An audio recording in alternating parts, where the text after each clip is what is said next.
Hey there, welcome to Season 2, Episode 6 of the Paula and Joe Show. Here's a quick rundown of what you need to know. It's 24 minutes of raw business analysis and change talk, time-boxed, unedited riffing. And when the countdown timer buzzes, we're done. I'm Joe Newbert, and as always, I'm joined by my BAFF, Business Analysis Friend Forever, Paula, and co-host. How's it, Paula? Please tell us what's up in this episode. Hey, Joe, how are you doing today? I'm doing well. How are you? I'm You good, doing good? thank you. Yeah, nice to see you. Perfect. Nice to see you as well. Well, today's episode is all about mental fitness. Okay, we've covered a lot of important topics in the series so far, but how important is this? I mean, when we think about health and wellness, our minds immediately think of exercising, eating and sleeping, but our mental fitness is equally crucial. So who's joining us today, Paula, to talk about lifting our mental well-being? Well, today we are joined by Paul Burgess. And a little bit about Paul, which I find very interesting. After 35 years in the corporate world and the second redundancy of his career, he decided to make a change in direction and focus on mental health awareness. And he uses his personal experience to help others start the all important mental health conversation. In addition, Paul works at a museum and is a DJ at school discos. He loves music, West Ham and his family, not necessarily in that order, and can be often found on or by the water. So, welcome to the show, Paul. Thank you so much, Paula. That's a fantastic welcome. Yeah, thanks for joining Thank us on the pod, Paul. It's great to have you here. I'm excited for this conversation. I mean, in the intro, I said it was important, but I do think it's perhaps some of this, the conversation we're about to have, should be had more often because it's probably not had often enough. Absolutely, I 100% agree with that. And as Paula mentioned in the intro about me, it was around about 4 years ago that I started thinking about this change in direction. And when I talk about my own personal journey with mental health, if I go back almost 30 years, I was diagnosed with depression myself after having a series of panic attacks. And more recently, I lost my best friend to suicide. And that was one of those pivotal moments in my life where I thought I need to do something to help people. And that's what made me start thinking about the next stage of my mental health journey, I suppose. And I started using my experience in the corporate world to start that conversation, and I've taken it to that next level now by going alone. Yeah. Yeah. No, Wow. yeah, I think those are some dark moments, right? I mean, absolutely, I can understand why you're rethinking how you want to spend your purpose, your meaning. Yeah, and the last 2.5 years of the COVID pandemic have had a big part in me thinking about how I want to work as well. And when redundancy loomed at the end of 2020, sort of, partway through the pandemic, I started to think, do I really want to go into another corporate job? Do I really want to be just another name, another number in a large organisation? I've been that for 35 years of my life, and it's given me a good life. I've done some fantastic things, met some fantastic people, yourself included, Joe, and been to some fantastic places as well. But I just wanted to think about working differently, and this seemed to be the ideal time to do it. That's amazing, Paul. And I too have suffered with depression and anxiety and things of that nature. And I can totally understand why you definitely need to focus on your mental health. And with that comes my first question for you. So, the concept of mental fitness has emerged in the past few years, especially pre COVID and post COVID, right? How is it distinguished from mental health? And why is it important we talk about it? It's a really good question, Paul, and I think the best way for me to answer that is to start, right at the very beginning. This is something I'd say in all the sessions I run for other companies. Is we all have mental health, and I think there's a common misconception that as soon as you start talking about mental health, what people immediately think of is mental ill health. But if we start thinking about the fact that we all have mental health in the same way that we all have physical health, and that our mental health, like our physical health, can either be in a good state or it can be in a not so good state. It could be that we are mentally and emotionally in a really good place, or it could be that we might need some help. We might need to see a doctor in the same way that we go and see a doctor if we had flu, if we broke our arm, for example, we go to hospital. And the difference between mental fitness, I suppose, mental fitness is when we start thinking about our mental well-being and start growing that mental health and start to think and feel and perform at our best in all situations. And that takes quite a lot of work to get there, because mental health is a continuum, it's a spectrum. And there are good days and bad days. And if we look, we've already talked about COVID, but if we look at that again, the last 2.5 years have seen a dip for a lot of people in their mental well-being, their mental health. There's been some peaks, there's been some troughs as well over the last 2.5 years. But mental fitness it's taking it to the next level. It's growing. It's becoming more self-aware. I think I certainly become more self-aware over the last 3 to 4 years about my own mental well-being, and it certainly helps me deal with everyday life. I love that. I love the correlation you have between being physically fit and mentally fit. And I study martial arts. And one of the biggest things is you have to be mentally prepared to protect yourself. And you have to go through that fitness. You have to prepare that mind. And it's not just, and I agree with you. A lot of people might think when they think of mental health, they immediately go to mental illness and not just thinking of, well, how do I keep my mind well? How do I keep that fitness going? And so when you think about mental fitness for your own life, as you have done this career pivot and you have put a real huge focus on it because of experiences you've had of losing your best friend and other things, what does mental fitness look for you? Like, what do you do to keep your mind mentally fit? I suppose there's a whole host of things you can do, Paula, and it's thinking about the different chemicals that are in our brain that we need to think about stimulating to ensure that we're at our best mentally and emotionally.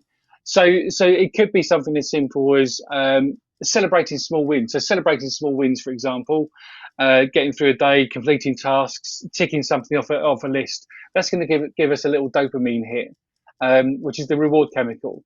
I've got a dog here at home. She's locked out of this room because she might start barking or whatever she's in here. But playing with a dog or another pet or listening to music, I love listening to music, as you said in my intro.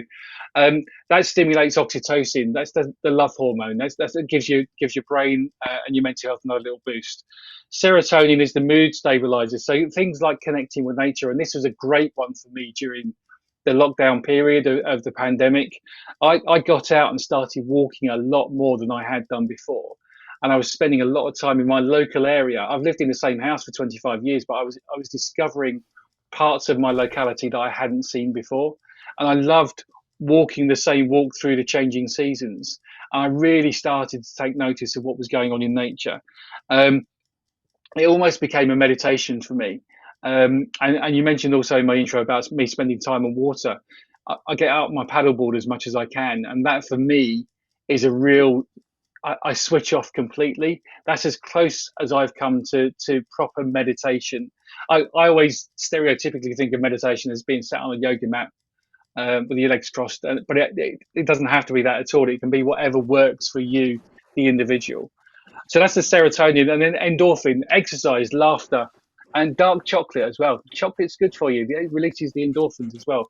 But a real good belly laugh. When was the last time, and I ask myself this quite often, when was the last time you had a real good belly laugh? Because it's really good for you. Really good for you. Yeah, no, it is. Laughing is good, you know. I think it's important to laugh. Hopefully there's enough people around us to laugh. It sort of leads me on to the next thing. I mean, stuff around us, pillars like what are the things, the sort of the pillars that need to be in place, or what are we talking about when we talk about mental well-being or mental fitness? I assume there's some physical, some social. Does financial come into it? What kind of things are supporting us?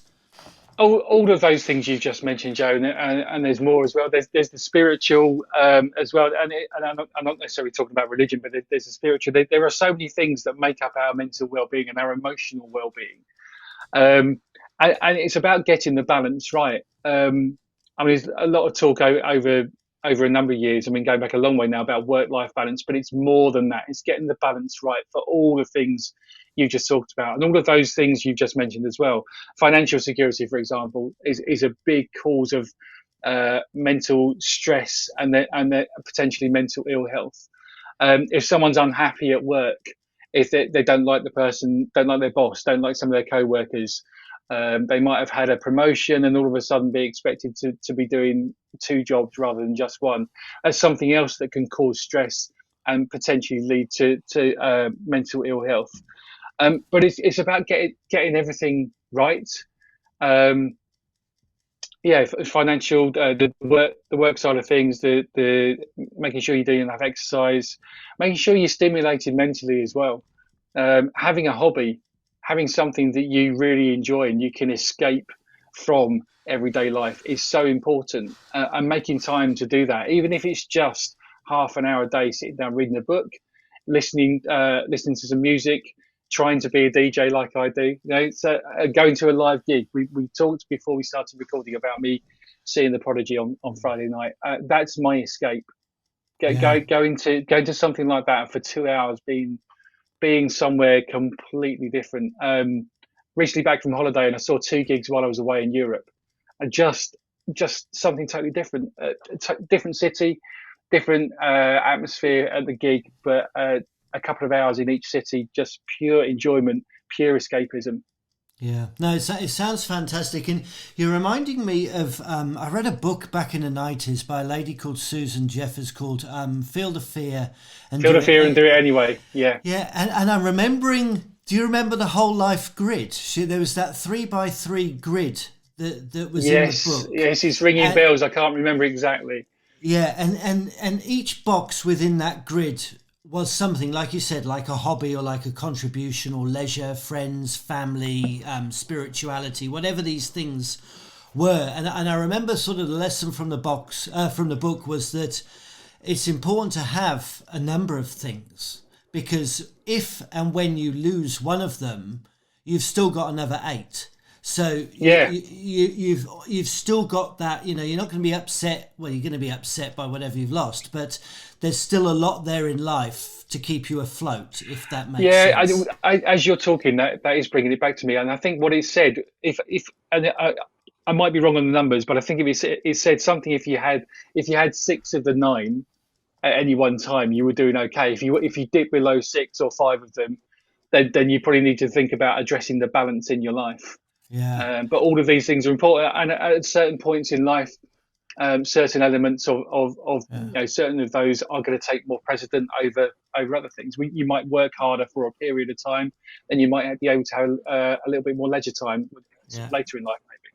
Yeah, and I think, and I don't know if this was an example from the book, but it's one that's coming to me now. It's that sort of teenage boy who drops his friends for this love of his life, who is going to spend his whole future with, and then suddenly when that box goes boom, he just poured himself into it. Yeah, which is that big crash. But it's also interesting, now that I'm talking about this, I think about your intro. I mean, and of course I know a bit more than perhaps your intro gave away, but you've got the museum, you've got SUP, you've got the music, you've got work. I know your big friends, family, going away to Cornwall, gigs. Your boxes are fairly full, so you're living this, right? They are, and if I'm totally honest, Joe, life's pretty good at the moment. It's not perfect. I don't think this crazy thing called life will ever be perfect, and we still have our moments. My oldest son recently split up with his girlfriend, and he's back home. He was living away from home, so that's another change for us to go through as a family. So there's 4 of us back in the house now, plus the dog. So there's these changes that happen all the way through life. Different things happen, but it is how you deal with whatever happens to you in your life, isn't it? Uh, and one of the things I talk about is focusing on the things you can control in your life will really helps with mental well-being and mental health. If you start worrying, start overthinking things that you can't control, that's a recipe for disaster, because it can spiral out of control and lead you down the route to mental ill health. And one of the things we can all control is how we react to a certain situation. We might not be able to control the situation itself, but in every situation, there are a number of ways to react. Yeah. And once we all get to that point where we go, okay, this has happened, it's not great, but I can either do this or do this. If we take a very minor example of losing a mobile phone, I was at the gig on Friday night, and someone nicked the mobile phone out of my pocket. I could have had a complete meltdown and said, oh, how am I going to cope? My life is on that phone, etc., etc. I've actually surprised myself because I've been quite laid back about it. Once I knew the phone was gone, and we watched it on Track My iPhone on Sarah, my wife's phone, and we watched it disappear off down Brixton High Street.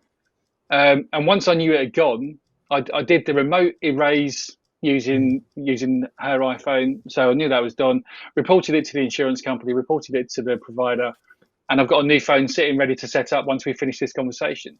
So I've had 2 or 3 days without a phone. I could have gone down one route and been really stressed about it. The way I've gone, okay, so it's a little bit inconvenient for a couple of days, but there are worse things in life to worry about. Well, let's go a little bit deeper on that, of how you identify. I love how you said focus on the things you can control.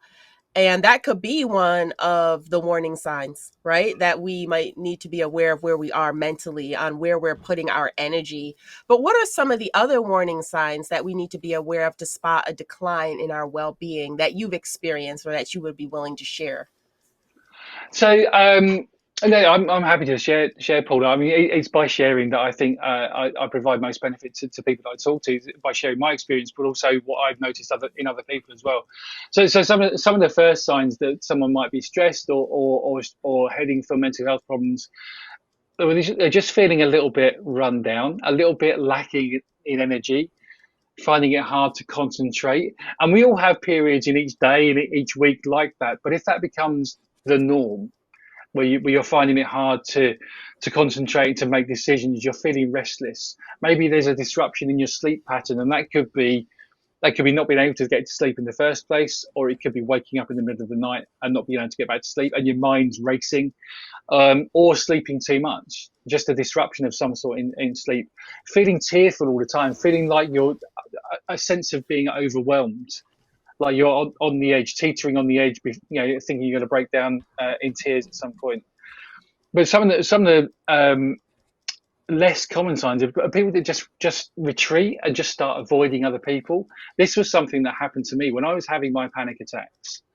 I didn't know what a panic attack was if I go back 30 years, because no one was really talking about mental health or panic attacks then, especially not as a man. And that's another thing. Being a man, we are statistically less likely to share our issues, share our problems. So I didn't know what was happening to me. I thought I was having a heart attack. If I looked at some of the physical symptoms of a panic attack, I was having a tightness in my chest. There was a pain down my left arm, pins and needles. I couldn't get my breathing under control. I thought I was having a heart attack.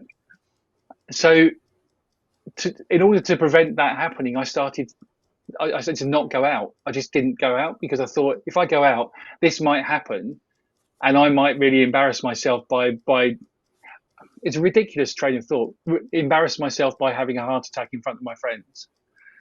But that's where my brain got to.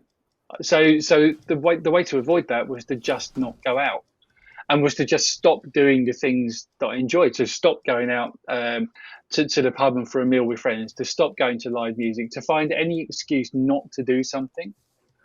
So if people are getting in that sort of situation and just generally being unable to cope with everyday life, and if that goes on for a certain period of time, that's a good sign that there might be a problem.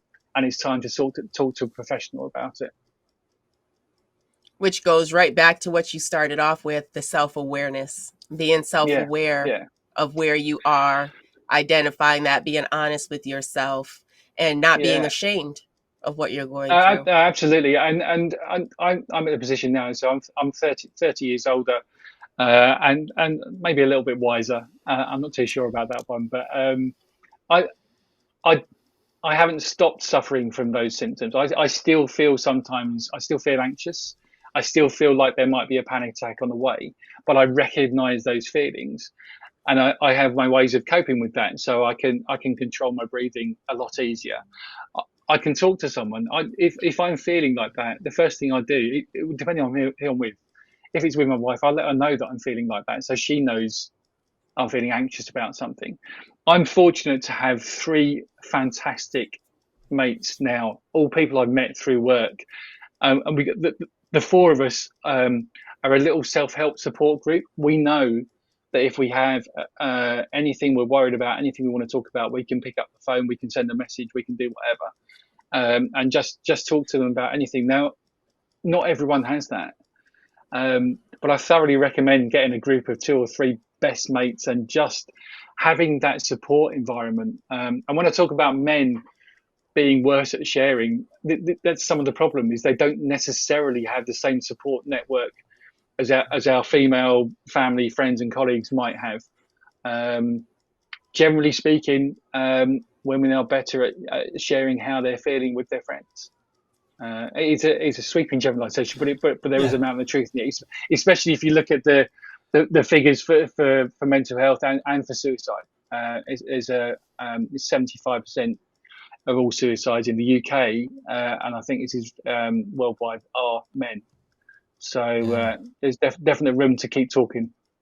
There's definitely room. I mean, the stats are frightening, aren't they, really? And and I think the other thing that always sort of comes out at the same time when you do lose a friend through something like suicide is that people are surprised. They didn't know, they were taking things that far, taking things that hard, because as you say, they didn't talk about it. They just kept silent to the end.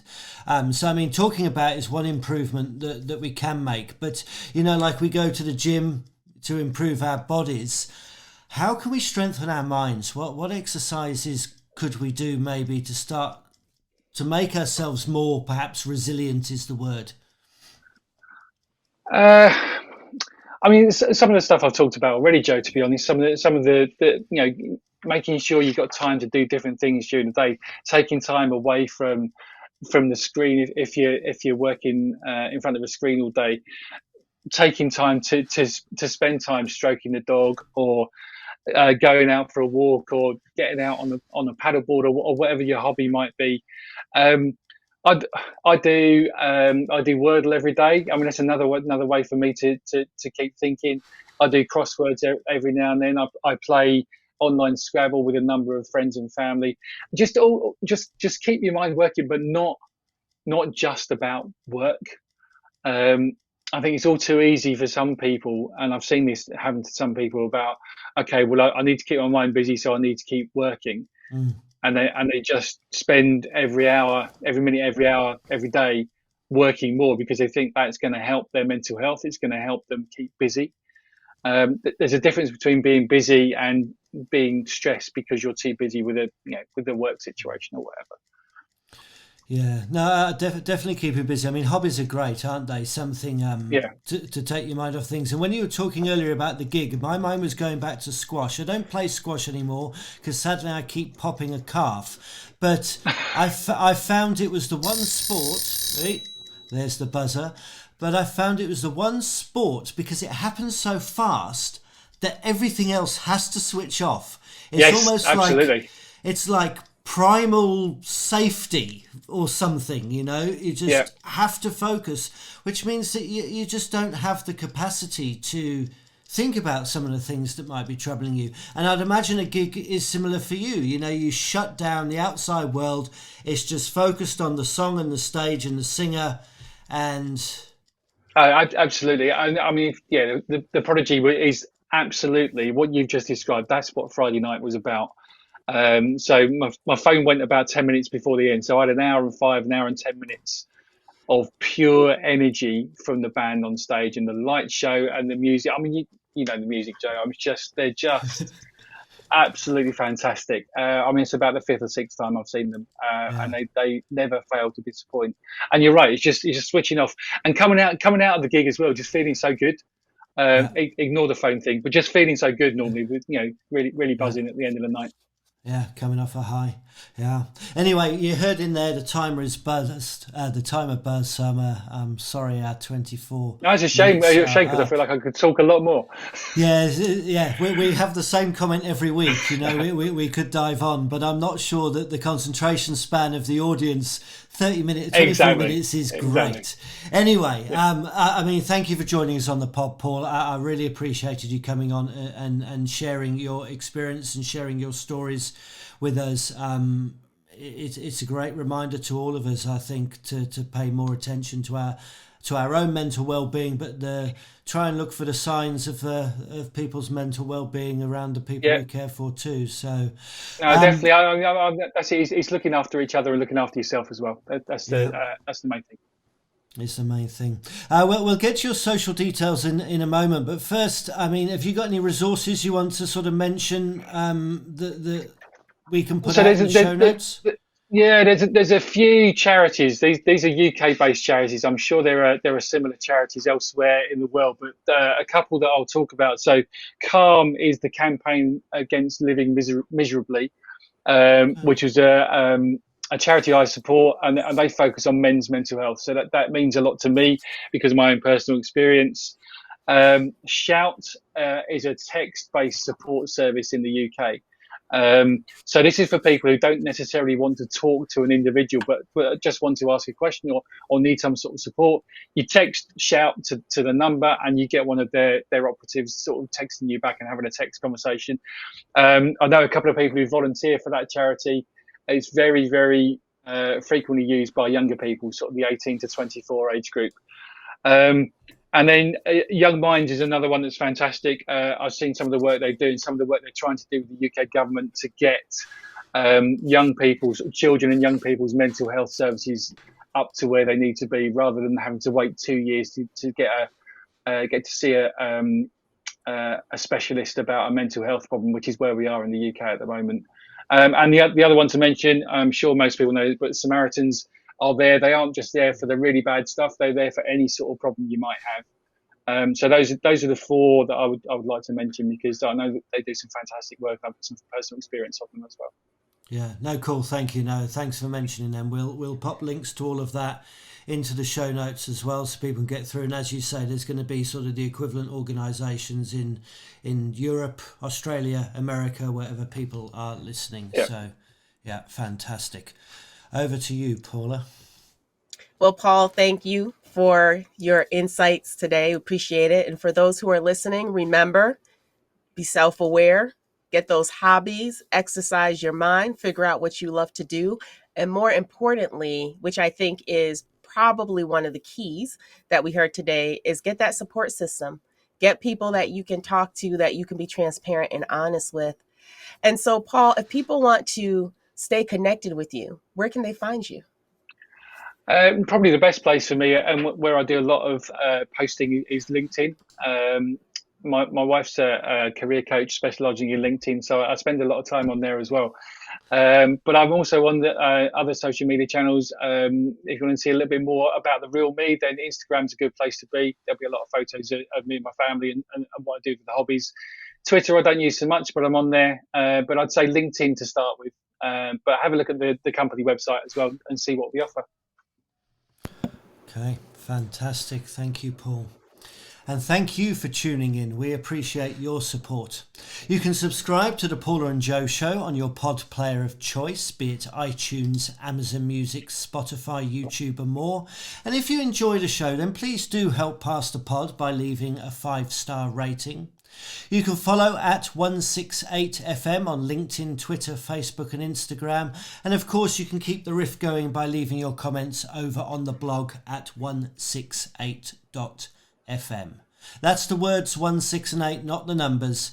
We'd love to hear your take on lifting our mental well-being. Paul, Paula and I will join you there. Until then, take care and keep growing.